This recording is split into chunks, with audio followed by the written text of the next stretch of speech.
So I just came from church. I don't go to church very often, even though I run a church.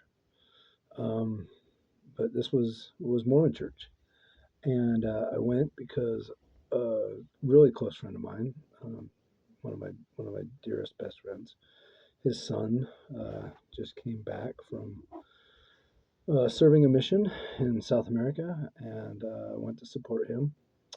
And it's at times like that I strive to be on my best behavior.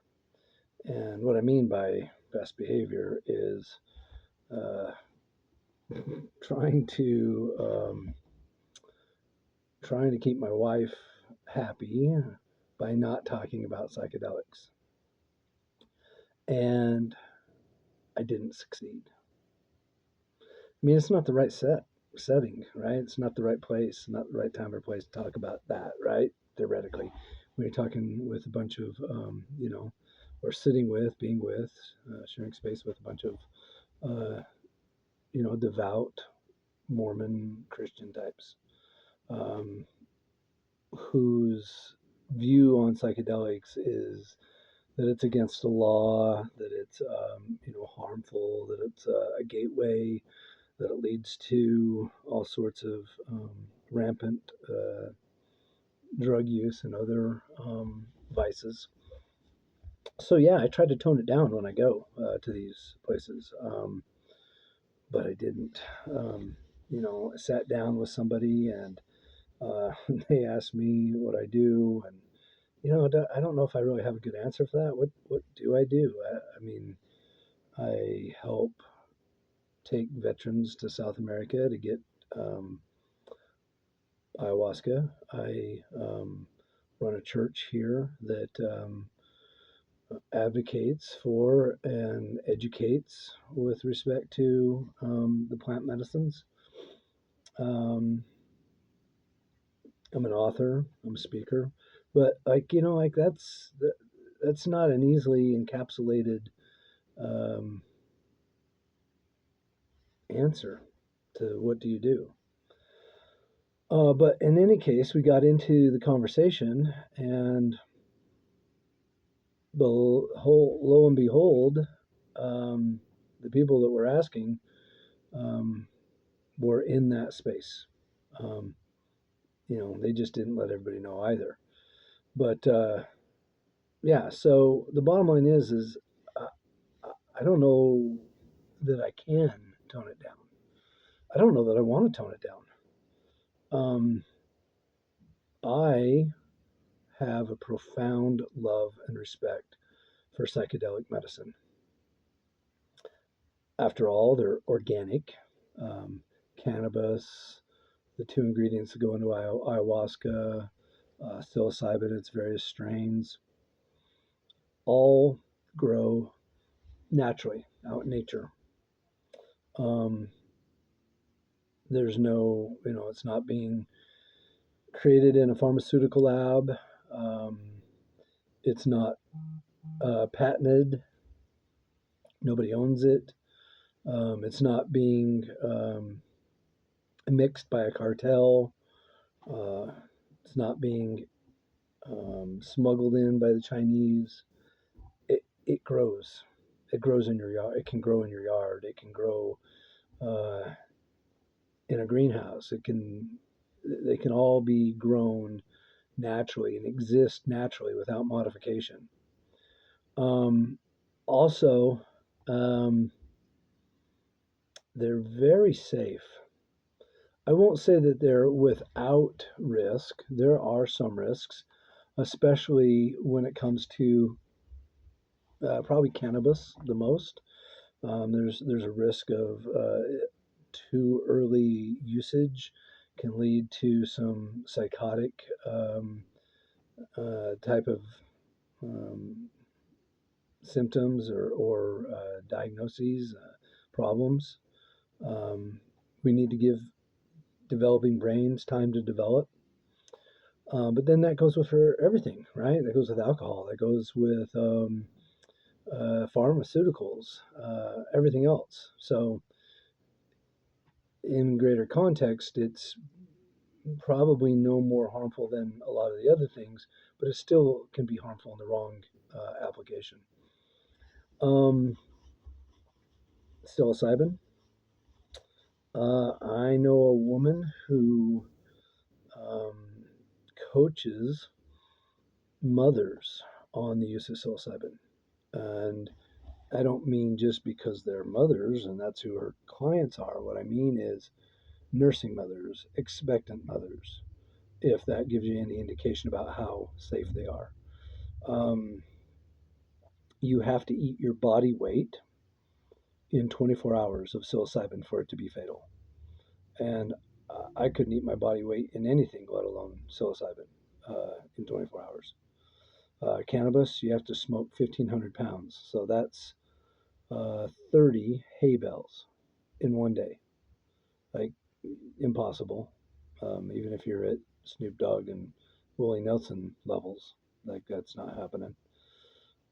So, by and large, they're very safe medicines, um, especially if you also account for and have in place certain protocols that account for that, follow best practices, um, learn, just like everything else you should be putting in your body. So there's the safety aspect that I love about them. Number two is the neuroplasticity that's offered. Now, that's more with the psychedelics. That's not necessarily with cannabis, which, by the way, let's call it cannabis. So let's stop calling it marijuana. Marijuana is a racist term that was created by a propaganda campaign to brand cannabis as um, harmful, as well as to help associate it with um, an immigration issue. So, back at the turn of the 20th century, so about 100 years ago, well, we were wrestling with immigration then, and in order to demonize our neighbors to the south, uh, there was a propaganda campaign created, and a movie came from that called Reefer Madness, and essentially saying that, yeah, like, if we don't shut down the borders, this horrible, insidious drug, cannabis, or they began to label it as marijuana, um, is going to destroy our country. So cannabis. But yeah, cannabis doesn't offer the same amount of neuroplasticity. But anytime you do a hero's dose of psychedelics, so psilocybin or ayahuasca, ibogaine, um, ibogaine is much harder. Not very many people are going to be seeking ibogaine. But when you do those, you get 30 days of neuroplasticity automatically. What does that mean? That means that for the next 30 days, your brain is going to be flexible. Flexible in the way that you look at the world, your paradigms, the stories you tell yourself, um, your habits. All of those things become flexible now. So if you've been trying to get out of your own mind, if you've been trying to break through a certain habit or an addiction, if you've been trying to set a habit and haven't, neuroplasticity is your friend.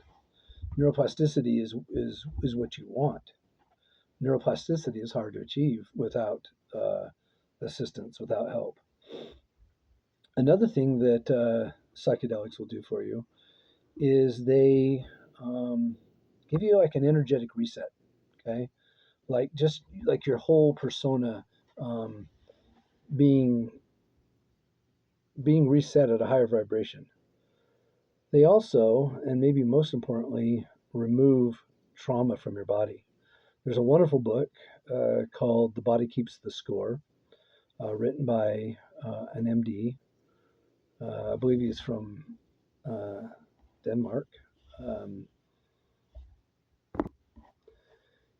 but but in that book, it it goes into great detail explaining how trauma um, stores in your body. We store the energy of that experience in our bodies. And when we do a large hero's dose of psychedelics, the trauma, whether that be from abuse, war, alcoholism, grief, um, life, abuse, neglect, abandonment, doesn't matter. It finds a way to root that trauma out of your body, to remove it. They call it the purge. A lot of people are really, really resistant towards the purge. They don't want to spend time leaning over buckets and vomiting, although that can happen. But the purge can happen many ways. It can come out in laughter, it can come out in singing, dancing, moving, being too hot, sweating, being too cold, and shivering. It can come out in vomiting, defecating, vomiting while defecating. Yeah, so it's not playtime. It's work time. But to me, that well, not just to me, but in that book and commonly held belief is that those traumas, that stored up traumatic energy, is what leads to many of our illnesses and diseases and cancers. So in essence, those are our energetic cancers. Um, so removing those from our bodies is imperative, in my opinion, um, a priority. We want to get that energy out of your body. We want to get it out of your body as quickly as possible. So it does that too. It helps us get rid of those traumatic experiences and the energy of them. So for all of those reasons, just to name, one other one real quick. I also believe that it's a it's a bridge to the understanding the nature of the universe. Um,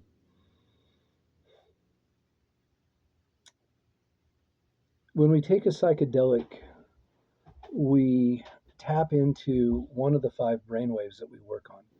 The brain works on different wavelengths depending on what you're doing. If you're doing something that requires concentration, that's different than if you're doing something that's driving, which is different than something um, like where you go into a dream or sleeping. So the brain shifts gears, so to speak, through those different waves: alpha, beta, gamma, delta, theta. Um, when we are in theta, it's when our brain is slowing down.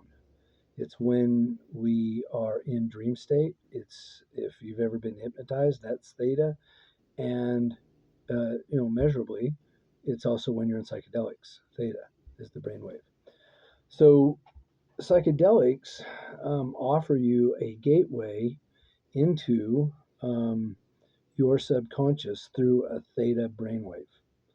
Um, so the way I look at it, the way that I explain it is that there's uh, access to two different states of consciousness that's available through psychedelics. Um, Number one is your subconscious. I like to refer to your subconscious as your personal laptop and hard drive. That is where all of my personal information is stored.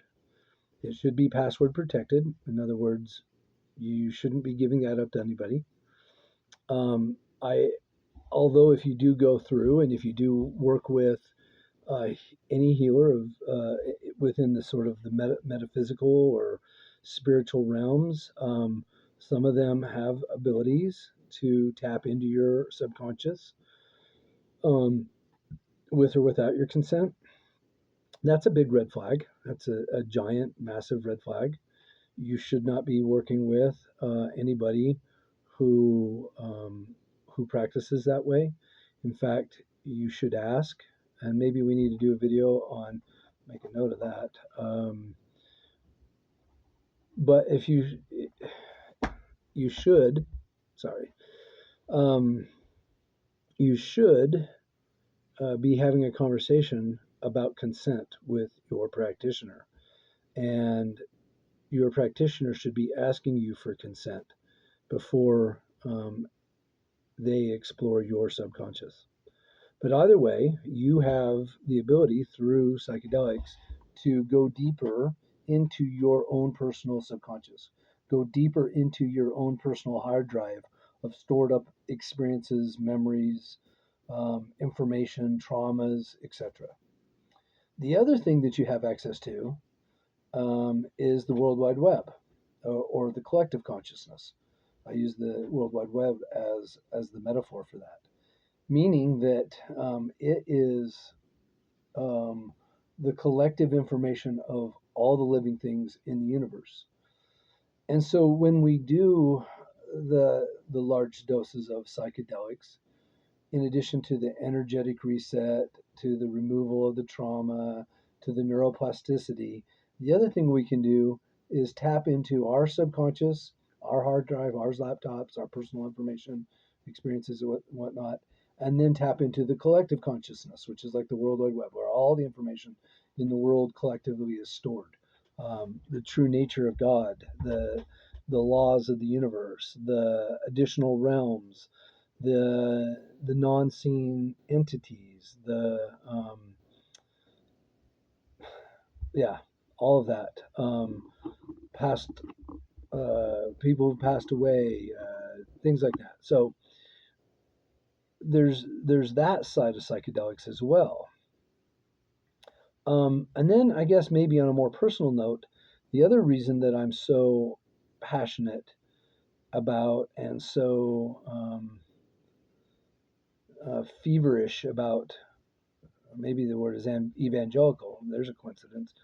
I just went to a missionary return and I'm feeling evangelical and proselytizing myself for psychedelics. And the reason for that is because they've saved my life. They literally saved my life. That's not hyperbole. It's not an exaggeration. It's not a metaphor. It's the truth. Um, I will always be very open and very candid about where I was when I discovered psychedelics, and it was not a good place. I was alcoholic. I was an opioid addict. I was violent. I was suicidal. All of those things at once. Running my hardware, right? Software running my external programming. So I needed a solution. I needed something desperately.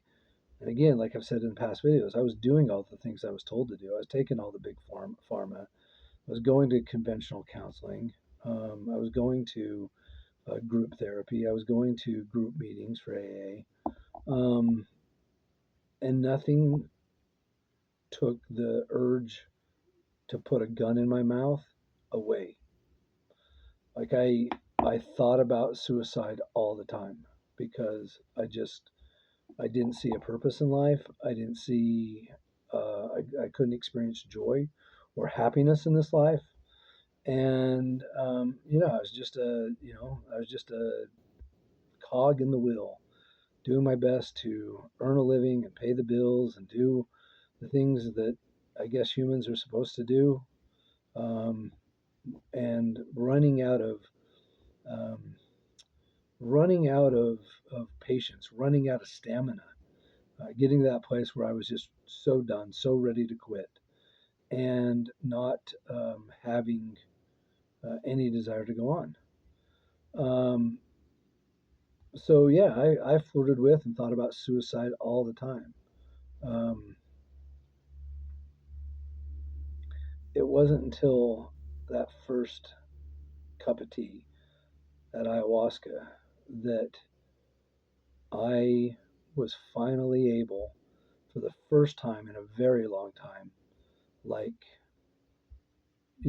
definitely more than 20, maybe as many as 30, 35 years, um, able to go, wow, okay, there's a lot more to this universe than I ever imagined. There's a lot more beauty in this life than I've been experiencing. Happiness and joy are real and achievable, attainable,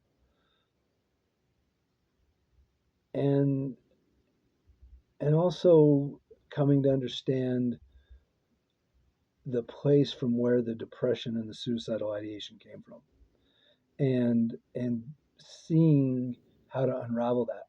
I saw somebody talking about this not too long ago, where they were talking about, psychedelics come in and they look at this giant knot, and they allow you to loosen that knot and untie it. Um, and I like that metaphor. I think that was an accurate description for me when I first came to psychedelics, was finally being able to make some headway, some progress in terms of unraveling some of the problems that I've been wrestling, trying to untie for years and years and years. Um, so again, like from a safety, neuroplasticity, neurogenesis, which I haven't mentioned yet, which is the growth of new brain cells, which, oh, by the way, especially if you're a Green Beret, soldier, veteran, military, we have a lot of TBIs. We suffer a lot of concussions. We damage the brain. And why would we not embrace that natural organic medicine proven to grow new brain cells? So that, the release, the purge of trauma, the energetic reset, for all those reasons, I am, like I said, an evangelical proselytizing the good word of of psychedelics, or entheogens. Entheogens is really the more preferred term for me. It's Latin for sacred plants, and that's what I believe. I believe that these plants are sacred. I believe that that is why they connect us to the divine in the way that they do, because they are from God. Um, Nobody bats an eye if someone says, "Hey, I'm feeling a little plugged up, I'm feeling a little constipated," and then somebody says, you might want to get some greens, you might want to get some fiber in your diet, and see if that helps." Or if somebody says, I've been having a lot of heartburn, and somebody says, well, if you eat a little more calcium in your diet, that'll help work with the the acid in your stomach. Or any number of things that we're told to eat or consume for our health, because they work, because it's practical, because it's applicable. Why then do we toss away that logic when it comes to psilocybin? I don't understand. I mean, it's proven this is what it does. In fact, whether you're an evolutionist or a creationist, it doesn't matter. We all can kind of agree that like certain foods take on um, an image, or remind us of the thing that the very thing they're trying to help us with, right? So everybody will tell you walnuts are great for your brain. They look like a brain. Everybody will tell you that beets are really good for your heart. They look like a heart. So not, again, following that logic, continuing down that path, look at a psilocybin mycelium network. It looks like your central nervous system. So to me, all the clues are out there, as well as the scientific evidence to back it up, and yet we push away from it, because we've been effectively brainwashed. Um, Nixon was the man that started the war on terror, or excuse me, the war on drugs. I've been in a lot of wars in my lifetime. War on drugs. That was Nixon's baby. His first, drug czar, the first person to lead, I think, the DEA, is on record in interviews uh, stating, for record, that the whole reason that the war on drugs was created was because Nixon had two burrs under his saddle, or thorns in his side, if you will. One was the hippie counterculture, and the other was the minorities, because both of them were both very anti-war. The hippie culture, counterculture, because of course they were awake and we were rejecting his uh, the Vietnam War and everything that it was consuming. And the African Americans, by and large, were the most oppressed, while the minorities were the most oppressed by the Vietnam War. Right? I mean, if you're not in college, you can't really get a college exemption to avoid the draft. Um, so they were very opposed to the Vietnam War as well. And I don't guess in a brainstorming session, who knows? They determined that the one thing that both of those subcultures had in common were was cannabis, and so they two birds with one stone. This is great. So let's pursue this. Let's create a war on terror. There we go again. Uh, let's create a war on drugs, and and and punish those that partake in these natural organic substances. Then we had the whole advent of the DARE program, and then it seeped into our education and law enforcement and culture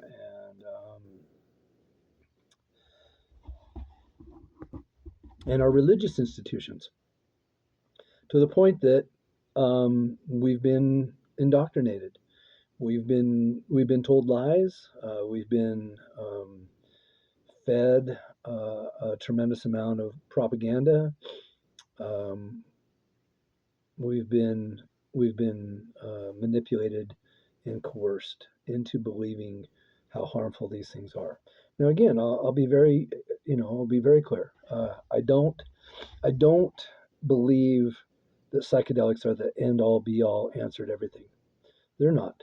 They're absolutely not. In fact, even if you do choose to do them, partake in them, that's not that's not the um, that's not the finish line. I mistakenly thought that if I could just drink ayahuasca, my fear, my vulnerability about going back to jail would be magically erased, right? Like whatever character flaws I had inside of me, this cup of tea is gonna fix. That's not true. The medicine, like I said, it does all those things. Allows you to purge. It allows you to get a reset. It allows you neuroplasticity, neurogenesis, um, all of that goodness. Allows you to connect with your two consciousnesses. Um, but it also shows you the problem and the solution. The problem and the solution are um, always linked together. They're inseparable.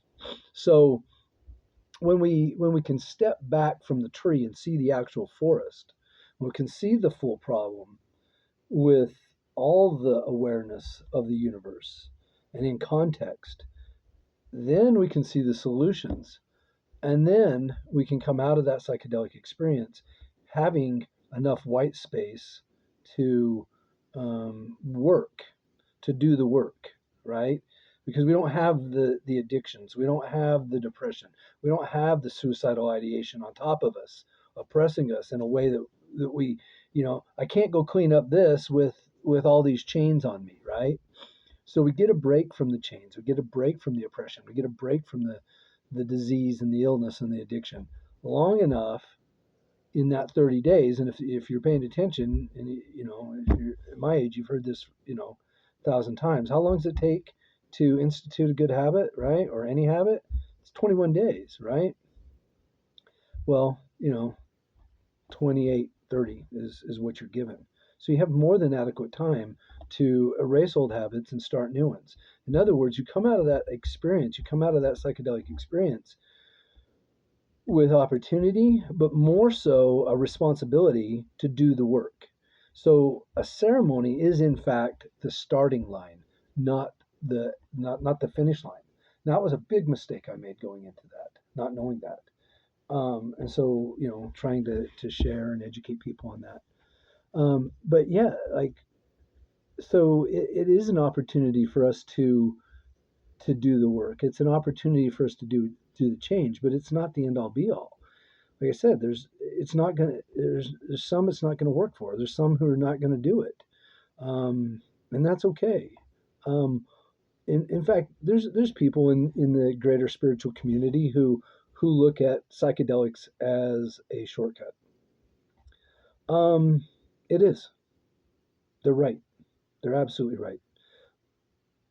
But if I have a veteran who is in crisis, who's drinking himself to death, who's taking pills, who has contemplated suicide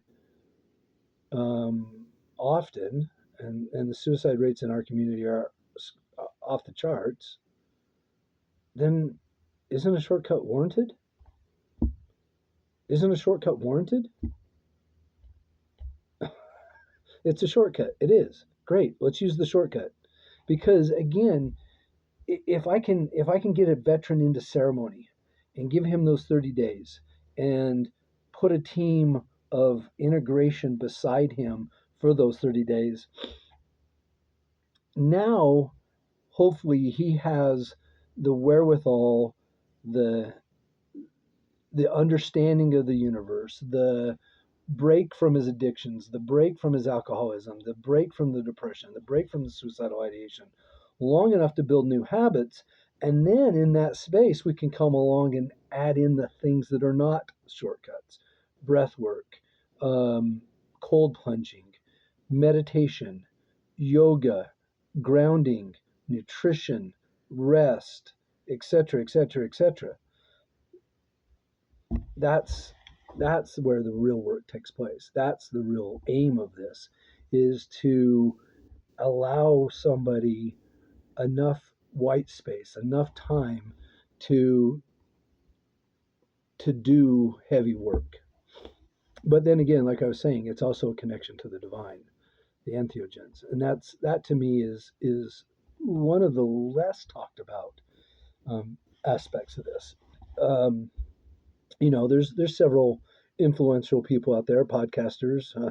One comes to mind who talks a lot about psychedelics, is fascinated by psychedelics, has done a majority of psychedelics, and he wants to talk about the alien encounters and seeing the Matrix and all those things, and those are amazing experiences. Those are amazing stories. Those are yeah, and real and shared. I've had those types of experiences, but we don't spend enough time talking about the spiritual aspect of it too.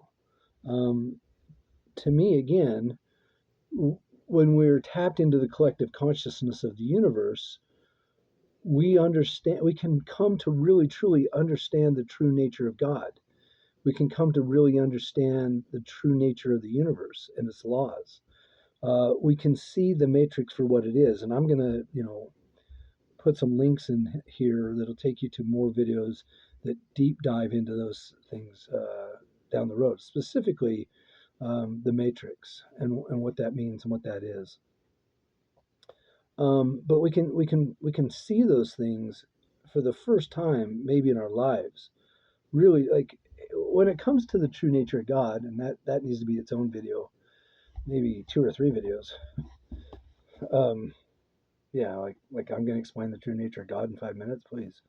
But what I will say about God and my relationship with God, I'll give you a little teaser, a primer, so that you'll drop down to the comments and click on the subsequent video.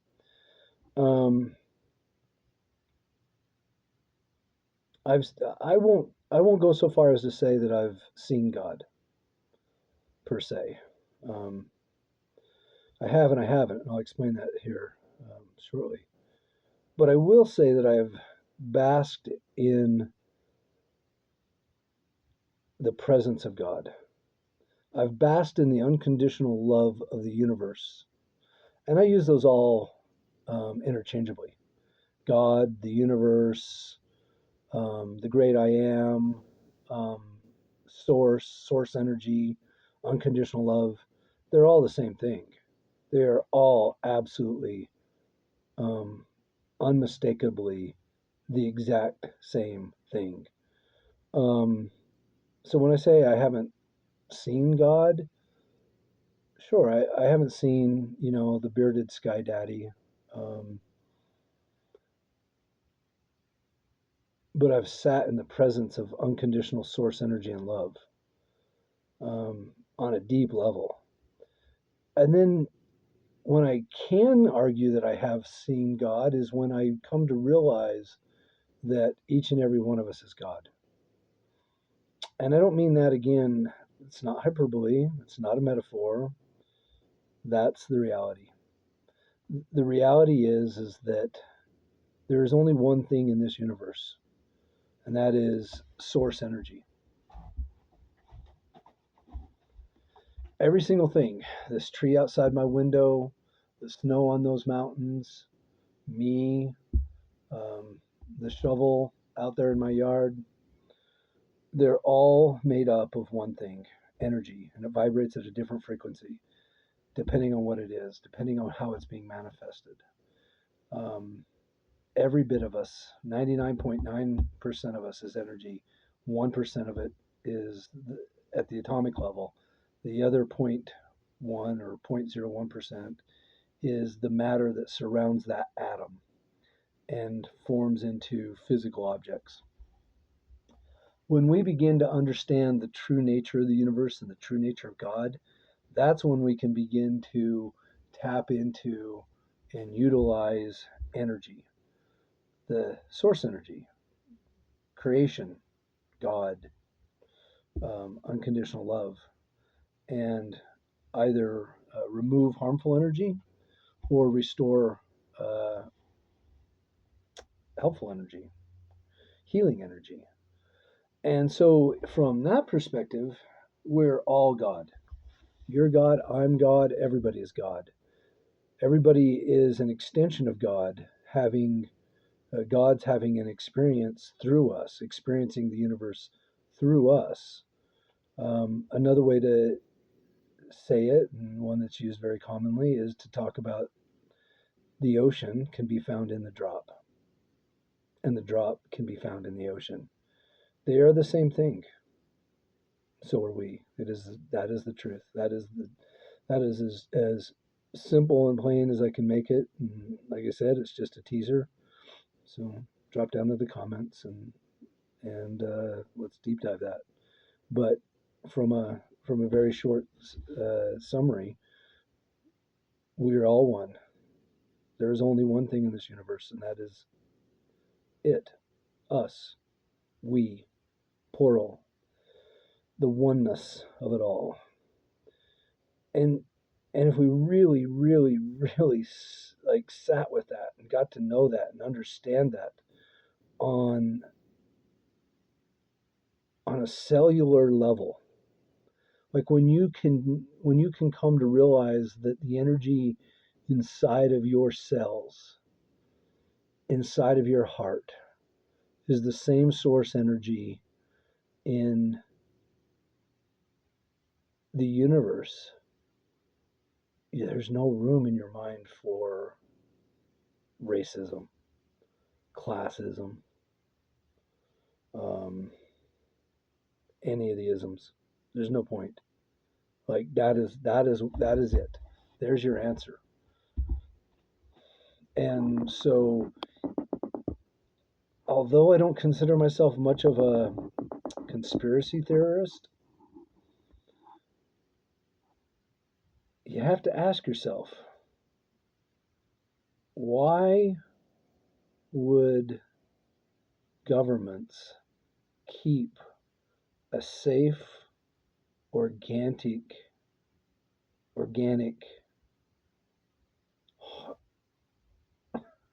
healing fungi out of your hands? Well, it's safety, Matt. It's safety. Well, there are more toxic, killing, death producing forms of mushrooms out there in the world, and I don't see any laws against those. I don't understand. Um, every indication, all the way down to um, the way they work, their safety, their efficacy, and even the way that they look, tells you that you should be consuming this. Again, if you're a creationist or you're an evolutionist, fine. Let me ask you this: you have a portion of your central nervous system called the cannabinoid system. It only processes one molecule, only one. So you either evolved with a central nervous system meant to process and metabolize this one particular molecule, or you were created by God with a central nervous system with a subset within it, the cannabinoid system, that can only process one molecule. Either route you take, you're going to wind up at the same place. The fact is that as a human being and within your central nervous system, you have a cannabinoid system that can only process one molecule, cannabis. So again, explain that to me. Explain that to me rationally. Explain that to me logically. Tell me, again, why it is so harmful. Tell me why so much money, time, and lives have been spent fighting this war on drugs. I'm trying not to be a conspiracist or a conspiracy theorist here, but I have to believe that, I don't even like calling them mind altering substances. They're more like mind enlarging substances.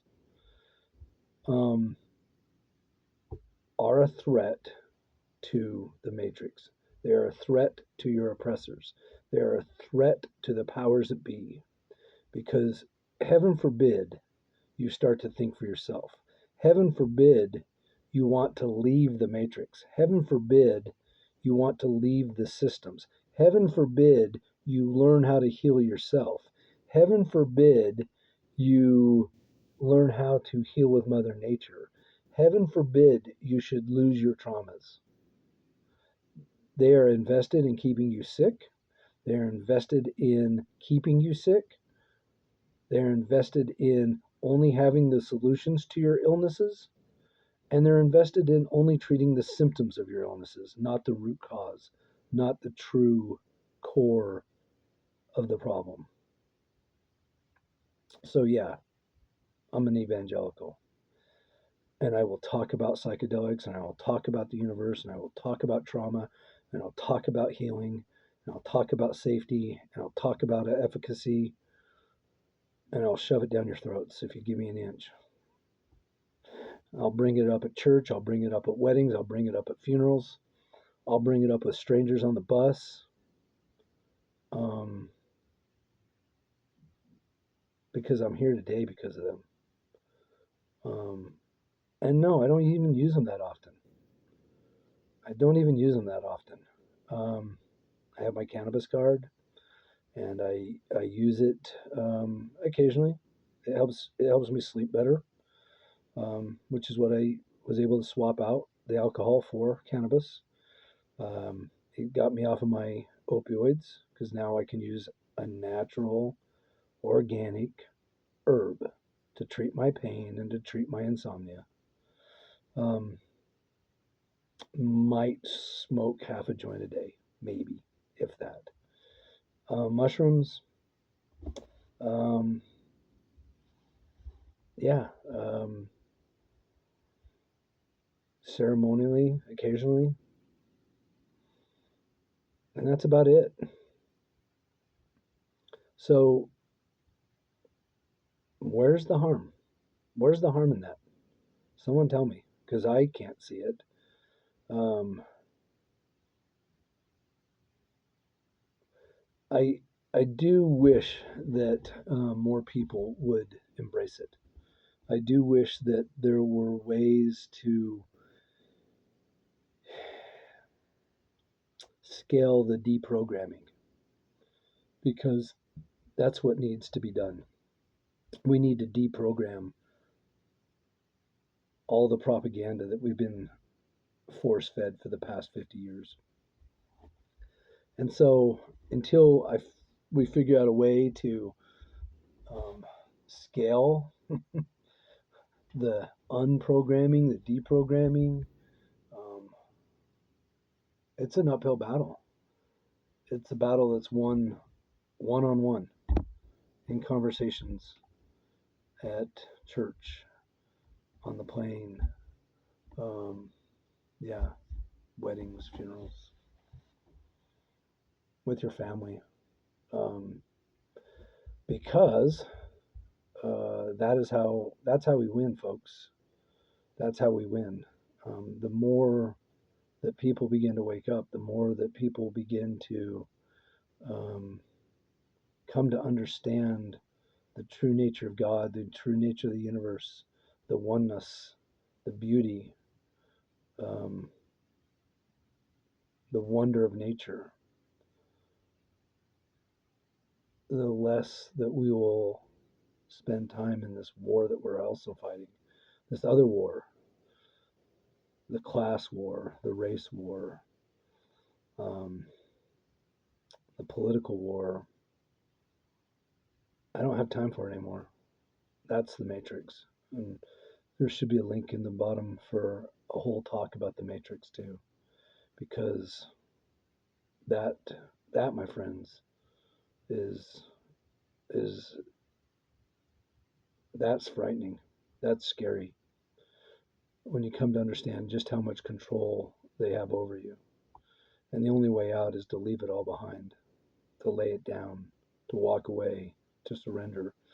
And psychedelics will give you that. Psychedelics give you the opportunity to surrender, the wherewithal to surrender, the knowledge to surrender to yourself, to surrender to God, same person, um, to surrender to the universe, surrender to love. Um, that's why. That's why I can't shut up. That's why I won't shut up. Um,